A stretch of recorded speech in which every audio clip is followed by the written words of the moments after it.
Okay, here we have this week's Dvar Malchut. Oh, there it is.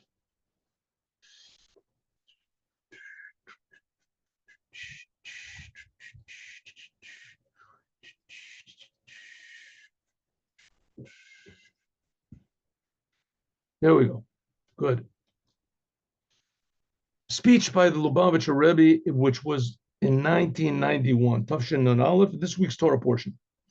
The calendar was a little bit different that year. It was like 1 week, but it was basically the same thing. Basically the same thing.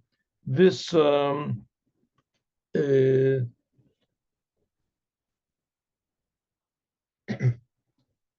this speech is talking about Gimel Tammuz. What happened on Gimel Tammuz? Gimel Tammuz was a day that Joshua made the sun stand still in order to conquer Jericho. And it was also the day that the previous Lubavitcher Rebbe received the news that he was released from prison. He was going to be sent to exile. And it ended up he only spent, like a week or a couple of weeks, something less than 2 weeks in exile. And he got out miraculously. So the beginning of the release of the previous Lubavitcher Rebbe was in Gimel Tammuz. And just a 3-minute summary of what happened with the previous Rebbe, that this was in the time of Stalin, 1927. And Stalin assumed power a couple of years earlier. I really have to look it up.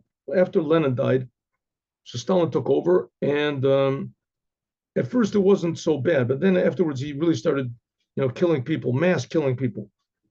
He made these big purges and things like that. So things really were, rolling. His whole murder machine was really rolling in 1927. Really started getting going. So the part of that whole thing was to take the previous Lubavitcher Rebbe and to sentence him to death. So he was taken to prison. He was sentenced to death, and he was supposed to have been killed the first night when he arrived, but there was some sort of a mix-up, and it didn't happen, and they couldn't get the papers together to rearrange his murder because of the whole long chain of command and everything like that. And then before they could get the whole thing together, as the order came that he should be, the world started pressuring Stalin. Stalin wanted everybody to think he was a nice man, and he let the Rebbe out of prison and sentenced him to 3 years in exile, which that also wasn't, was close to a death sentence, but it wasn't. And miraculously, even from that, he got out. Okay, so when was it announced that he was leaving prison and going to the exile? That was, he got out, it was on the 3rd day of Tammuz. That's when he actually got out. It was really announced before, but he refused to leave the prison because it would have meant that he was going to have to travel on Shabbat, and he didn't want to travel on Shabbat. And Gimel Tammuz, okay. It says, Gimel Tammuz, the 3rd day of Tammuz, this is the day that the previous Lubavitcher Rebbe got freed from prison in the year 1929, Tafresh Pei Zion, from his exile in the jail. On the condition, on the B'tanai, on the condition, Sheyisa, that he will travel immediately to his exile place in the city of sanctuary in Kastramar. Kastramar. It's spelled differently in different places, but anyway, a lot of times it's written Kastrama and Kastramar for 3 years. That was okay. Now you have to remember something over here. The majority of Jews were in Russia. The Rebbe even said that even now, the majority of Jews in the world are in Russia, but they just don't know that they're Jews. That the government of Stalin was so oppressive, and that they did such a good job of suppressing Jewish education, religious Jewish education, that there's a lot of Jews that they don't know that they're Jews. Their parents didn't know they were Jews. The grandparents knew that they were Jews, but they kept it quiet. But they didn't keep it quiet.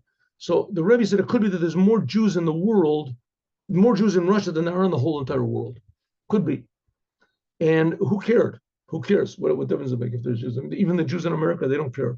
Maybe if you pressure them, they'll say that they're Jews. In Russia, for sure, maybe it's a good thing. They left their Jewishness, right? It's a good thing. That was the idea of, the state of Israel, that we'll just stop being Jews. We'll start being, people like everybody else. And that's it. And then people stop hating us. It's better for everybody, right? And the previous Rebbe said, no way. You have to worry about every Jew. It's infinitely important. The most important thing in the world is Jewish identity. The most important thing. Most important thing in the world. A person can be healthy, can have money, can have everything, but if he doesn't know who he is, he doesn't know where he's going. So he's right. It's like if you could just convince all of the enemy soldiers that they're, on your side, right? Somehow or other convince all the Nazis that they are Americans. That's it. You won the whole war. No problem, right? All you have to do, the main thing is identity. Who are you, right? Convince all the doctors that they're sick, because all the sick people that they're well, right? So what's going to be confusion? Always going to be confusion. Yeah, identity is very, very important. It's essential. And when it comes to the welfare of the whole world, Jewish identity is essential, integral to world health. Jewish identity. The Jews do the Torah and the commandments. That's more important. You don't believe it? Don't worry. You got a lot of good company. There's 9 billion people that don't believe that either. But the previous Lubavitcher Rebbe did believe it. And he knew, and also deep down, every Jew somehow or other believes it, because Jews don't want to deny their Judaism. And what's the proof? As soon as you tell these Jews in Russia that they don't know they're Jews, and the mother didn't know she was Jews, and the grandmother, you're a Jew. As soon as you tell them that, it changes them. The men say, it takes a little while sometimes to come in. Really, I'm a Jewish. They ask their mother this. I want to make a circumcision. The guy's 70 years old, 90 years old, wants to make a circumcision. Right? Why? I want to be a Jew, 100% Jew.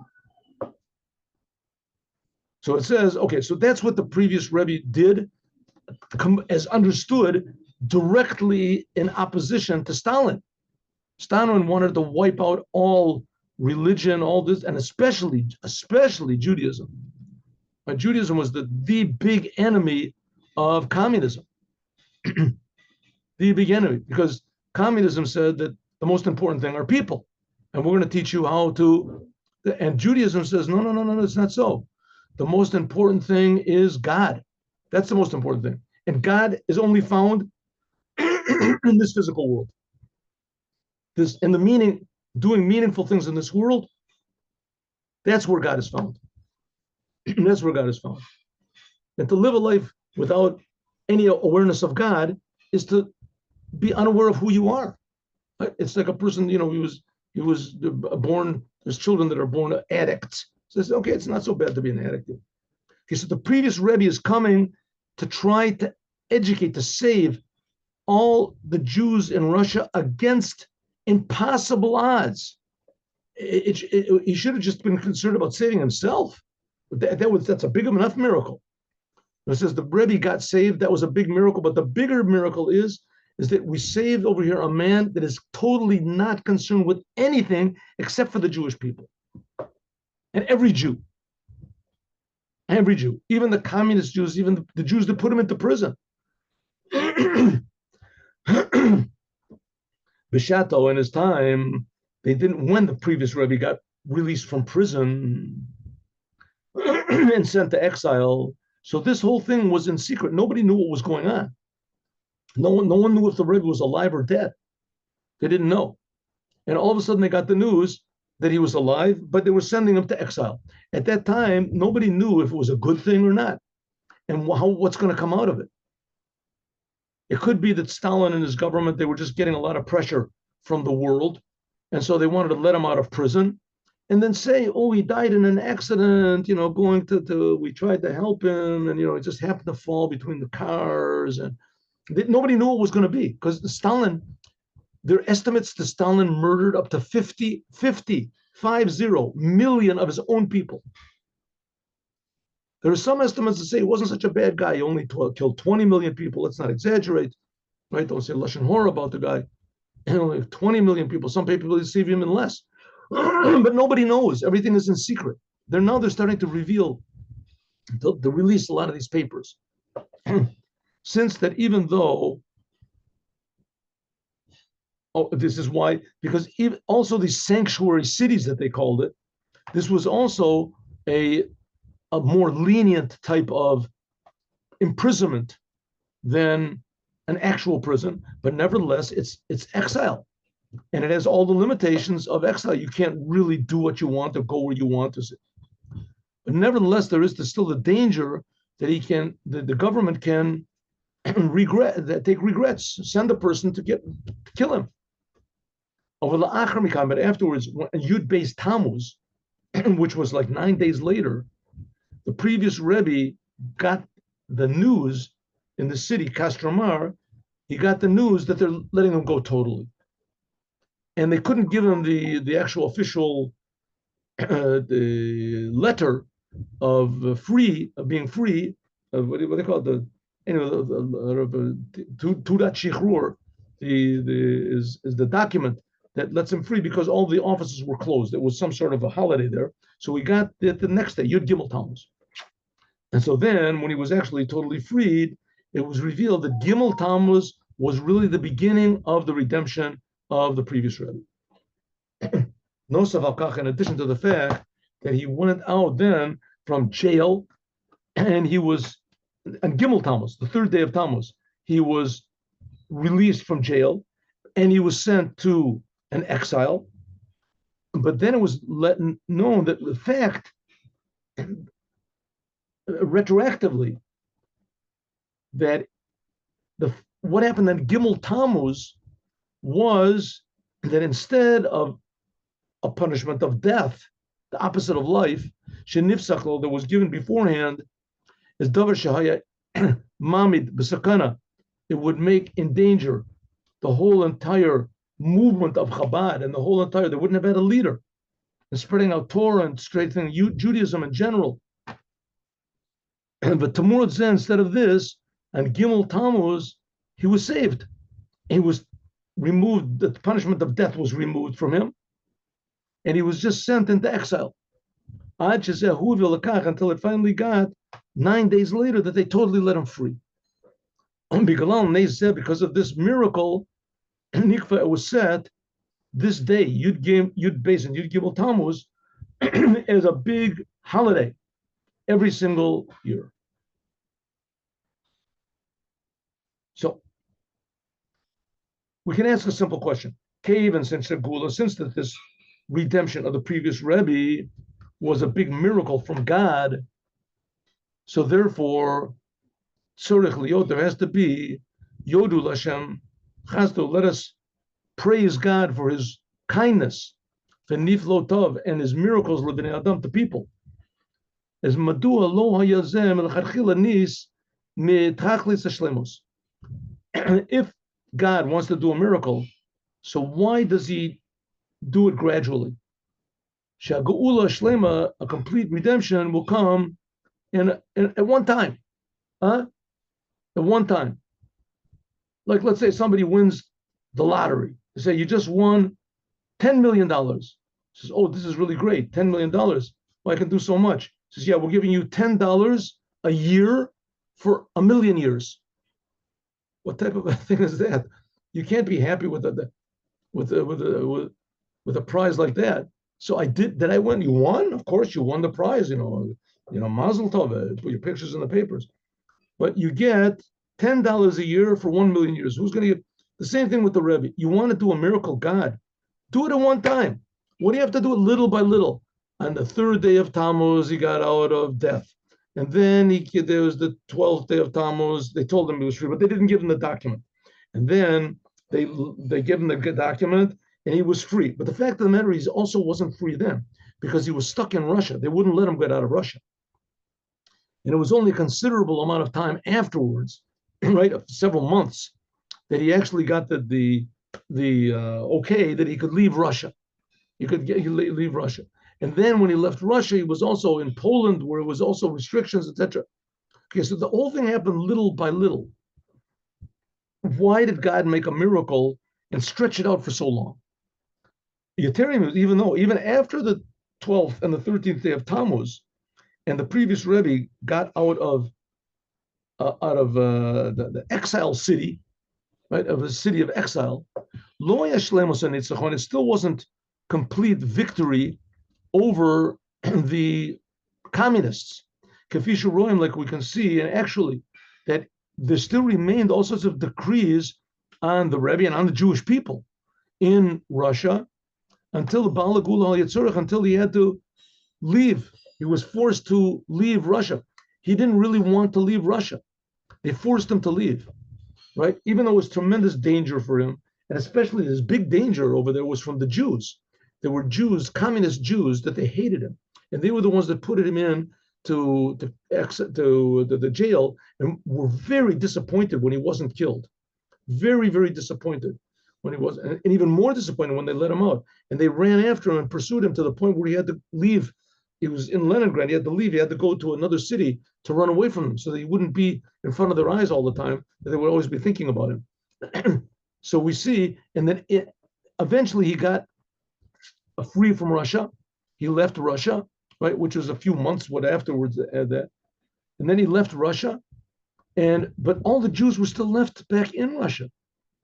And we see only like in 1990, when was it when Gorbachev, 1991 or 1990, did they, which was like all 70 years later, 60 whatever years later, did the Iron Curtain actually fall. And that all these, they remained there for many, many years afterwards.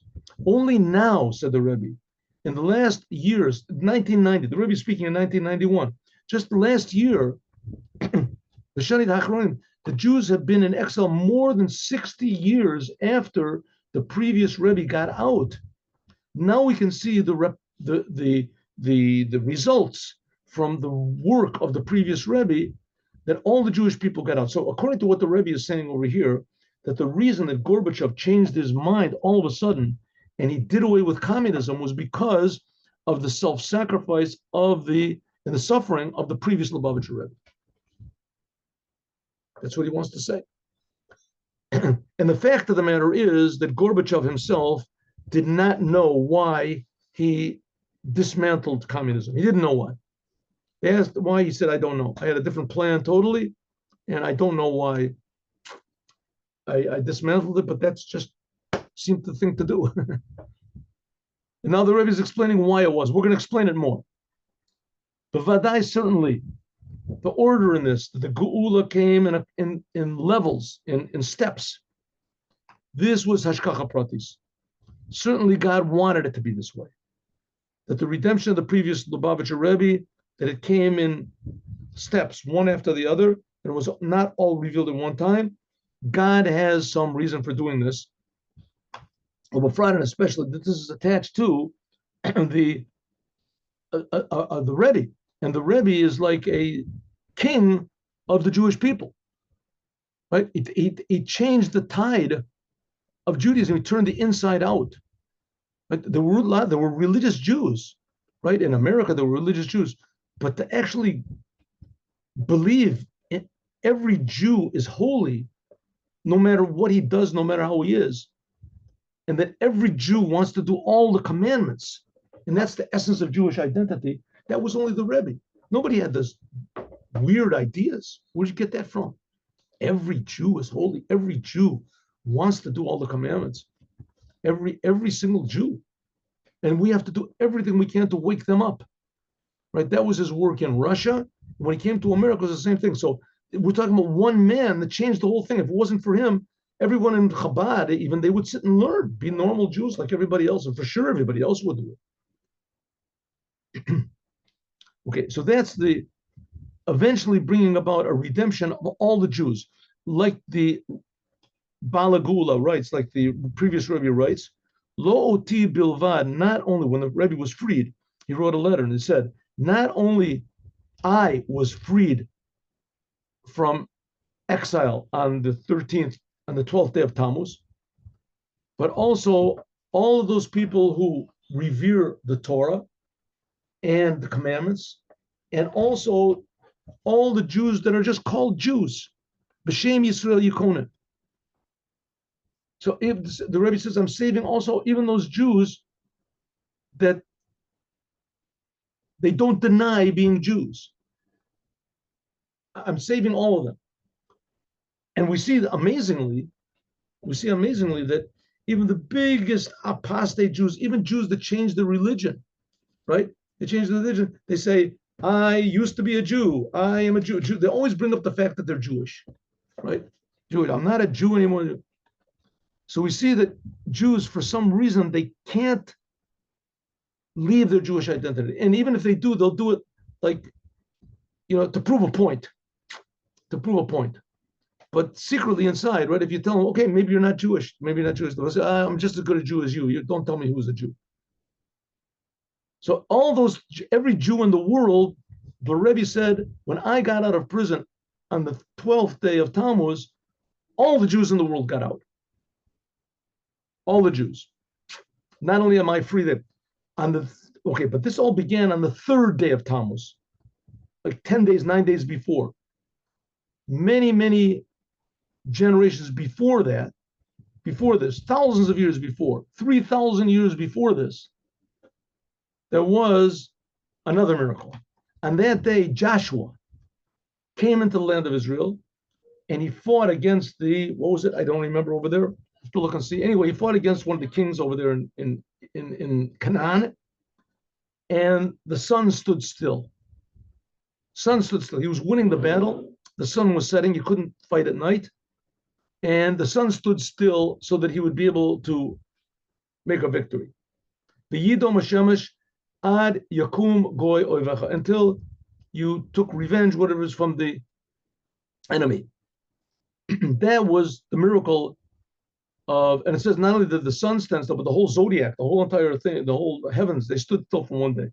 Even since, this, by the way, is one of the places where they get the idea that the sun goes around the earth. That the sun stopped moving.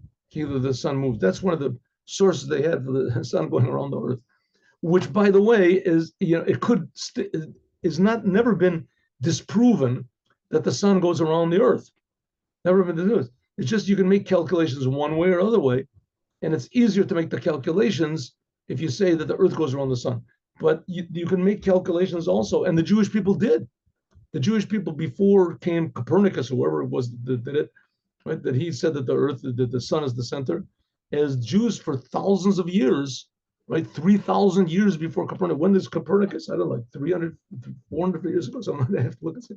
Before he decided that the sun is in the middle of the world, of the universe. So the Jews were making calculations about the moon and everything with the earth as the center. And it worked out. Thousands of years worked out. Anyway, here's where we get the idea that the sun goes around the earth. And the Rebbe pointed out it's really not important. What is important, it should be things should be according to the Torah. But that you can also make calculations with the sun in the middle, that's very interesting. Interesting. Since that everything is with Hashgacha Pratis. And every year we go back to this same topic as it was in the beginning, as we have to say, so certainly there is some sort of a connection between these two miracles. The miracle of Gimel Tammuz, that the sun stood still for Joshua for one full day, and also the Gimel Tammuz, that this was the beginning of the freeing of the previous Rebbe from death. Al derech hashayla, like the question we had before regarding the 3rd day of Tammuz, why did it have to be a gradual miracle for the previous Lubavitcher Rebbe? We can also ask the same question with Joshua. We see what happened with Joshua over there. There was a miracle. The sun stood still, a big miracle, right? That the sun actually, it says the whole solar system, it stopped. That this was one of the biggest miracles that ever happened in the history of the world, that the sun stopped. And just to say that one small thing, at one time in my life, before I became religious, I got interested in astrology. I became very interested in astrology, and I read these books, and I was part of astrology clubs and things like that. In the end, I lost interest in it, but I was very interested, and I read a lot of books. And there was one book that I read by someone that he made calculations. He said, you should know in this book that all the calculations that we make about where the sun is and etc. like that, it only goes up to the year that Joshua made the sun stand still. Because when it made the sun stand still, it threw the whole constellations off by one day. That's what he said. A non-Jew, the guy was not out there. But It had no connection with the Torah. Wasn't trying to prove any point. But that's what he said. Okay, is it true? Is it not true? I don't know. Anyway, we know what it says in the Torah. We don't have to have any proofs, but it's nice to have it. Nice to have. Nice to have. Any case, so that was a pretty big miracle, and God did the Samaritan miracle, but the miracle was not the complete miracle. One second. That Joshua, why? What was the miracle? The miracle was that in order that Joshua and the Jewish people, that they could continue fighting their battle and they could see their enemy, pursue the enemy. Because at that time, when the sun stood still, by Givon, it says, they worry that maybe it'll set and then the enemy will be able to run away in the nighttime. So therefore, the sun didn't set, and that wrecked it all up for the enemy, and then they could pursue the enemy. But we got a question over here. What's the question? If God could make the sun stand still, then why didn't he destroy the enemy too? What did they have to run after the enemy for? Or the miracle could have been a complete miracle, that instead of just making the sun stand still, in order that they could fight and pursue their enemy for the daytime, why not just make it a miracle that Joshua could have asked from God, that in the beginning, make all the enemy drop dead or give us victory in the war, right? Let's say all the enemy will suddenly, go crazy and they'll run at us, or they'll kill themselves. Do something to get rid of the enemy. Why do we have to fight? God, you make the whole solar system stand still, as you can kill a few anti-Semites. It's such a big deal. No, God didn't do it. God made the sun stand still, and everybody said, okay, and now what? And God said, that's it. That's it. V'lo yizdakek kalal, if the sun, even more, if God would have killed all the enemy, then you wouldn't have to make the sun stand still, right? Or you could make it in a way that the night shined, like it was when the Jews were in Egypt in the plague of darkness. It says there was darkness for the Egyptians and there was light for the Jews. Make the same thing over here. Similarly, also the sentence before that, it says, Hashem ishlich aleim avanim gedolot, says that God sent big stones from heaven to kill them. So why didn't he just finish the whole business? Finish it what? Also, the whole miracle that the sun stood still, we have to understand this. What was the miracle? Was this a miracle only regarding to the just a detail of the miracle, that the light of the sun should continue to shine?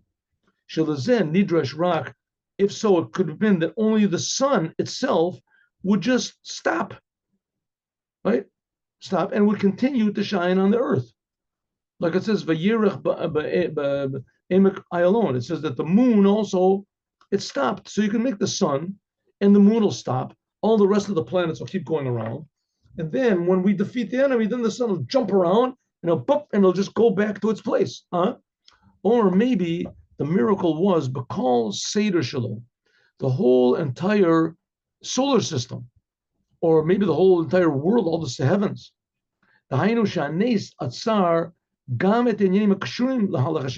It didn't just stop the sun in the solar system, it stopped the whole entire solar system. And all the causes, anything connected to the sun. Malach, all the other universe, all the other stars and everything, all the constellations. So therefore, everything will stop, which surrounds everything. Maybe God made everything stop. And also the results from this, all of the stars, even the little stars going around the sun itself, and etc. Each one with all the moons going around Pluto, around Jupiter, or whatever.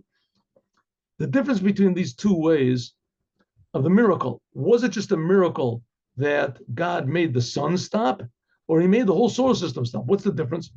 If it was a miracle that it broke nature, and by means of this that you only stopped the sun and the moon, or was it a miracle that actually changed all of nature, the nature of the sun?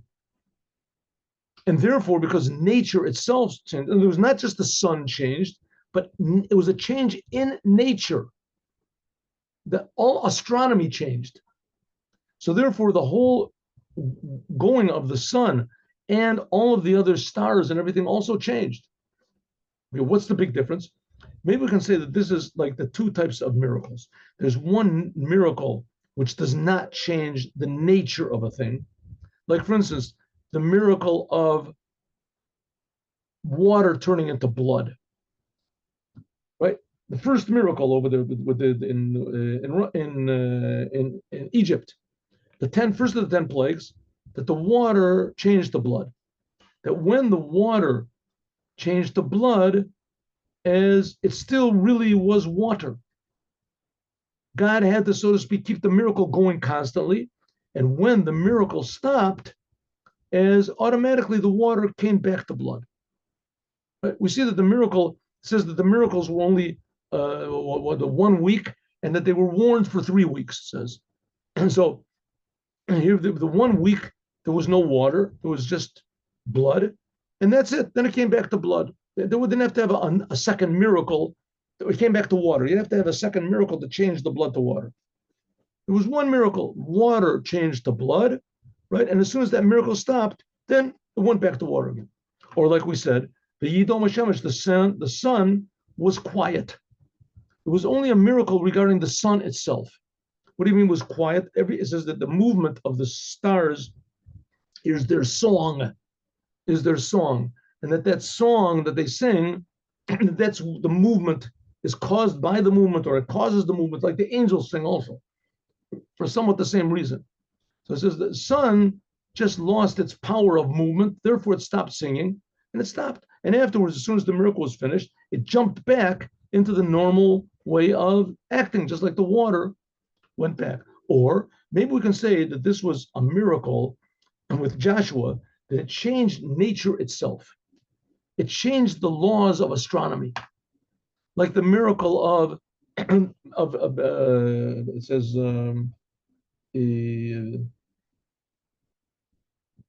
Moses, that Moses said, I want to show the Jewish people some signs. They won't believe me. So God said, put your hand into your under your shirt and take it out, and his hand was like diseased.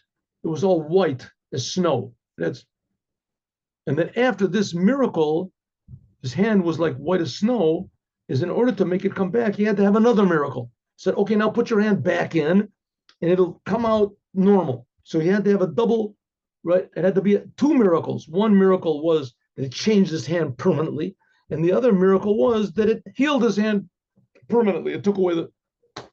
Okay, so what was the miracle? What difference does it make? We'll find about this tomorrow.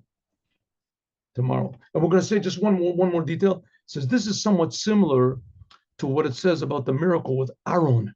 That Aaron, his staff, he put his staff down, and all the other tribes, they were vying to be the high priest, or they doubted his priestship. So God said, okay, everybody put their staffs down and come back in the morning. And in the morning, they saw that the staff of Aaron, that there were flowers on it, and that the flowers developed into fruits, and that the fruits turned into almonds. In other words, they saw a whole process going on over here, right? So what is exactly type of miracles was it? Was it a miracle that was changed nature, or it was a miracle that was just a temporary miracle and it didn't change anything? We're going to see what difference that makes, and we're going to see what difference it makes to us.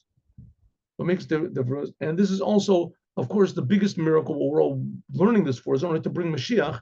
What does this got to do with Moshiach? As we'll talk about more, God willing, tomorrow. And now let's do the Yom Yom. Stop this 1 second.